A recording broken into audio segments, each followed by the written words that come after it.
गोंदिया में पुलिस भर्ती प्रक्रिया शुरू हो गई है। 59 पुलिस सिपाही पदों के लिए जिला पुलिस मुख्यालय में भर्ती चल रही है, जिसमें हजारों युवाओं ने हिस्सा लिया। कुल 4166 उम्मीदवारों ने आवेदन किया है। भर्ती प्रक्रिया 10 दिनों तक चलेगी, जिसमें दौड़, शारीरिक परीक्षा और लिखित परीक्षा शामिल है। हालांकि रोजाना कई उम्मीदवार गैर हाजिर भी रह रहे हैं। पुलिस विभाग ने पानी, मेडिकल और सुरक्षा की कड़ी व्यवस्था की है। दिनांक 11 फेब्रुवारीपासून आपल्या गोंदिया जिल्हा पोलीस दलातील 59 रिक्त जागांसाठी पोलीस हेडक्वार्टर येथे पोलीस भरतीची प्रक्रिया सुरू झालेली आहे।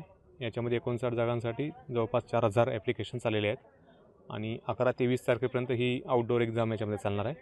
ही आउटडोर एक्झाम ही योग्य, ट्रान्सपरंट आणि पूर्णपणे नियमांच्या अधीन राहून करण्यात येत आहे।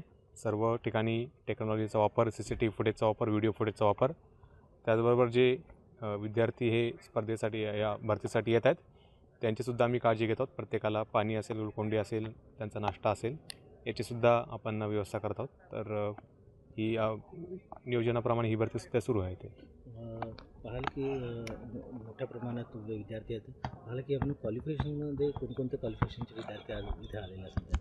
नाही, तर क्वालिफिकेशनमध्ये तर आम्ही अजून एवढे डिटेल्स गेले नाहीत, परंतु आता मागच्या वर्षी जी आमची भरती झाली होती त्याच्यामध्ये सर्वच बॅकग्राऊंडचे विद्यार्थी होते। म्हणजे आर्ट्स ग्रॅज्युएशन असेल, इंजिनिअरिंग ग्रॅज्युएशन असेल, तर जवळपास आता 80 ते 90% विद्यार्थी हे ग्रॅज्युएशन झालेलेच आहेत त्यामध्ये।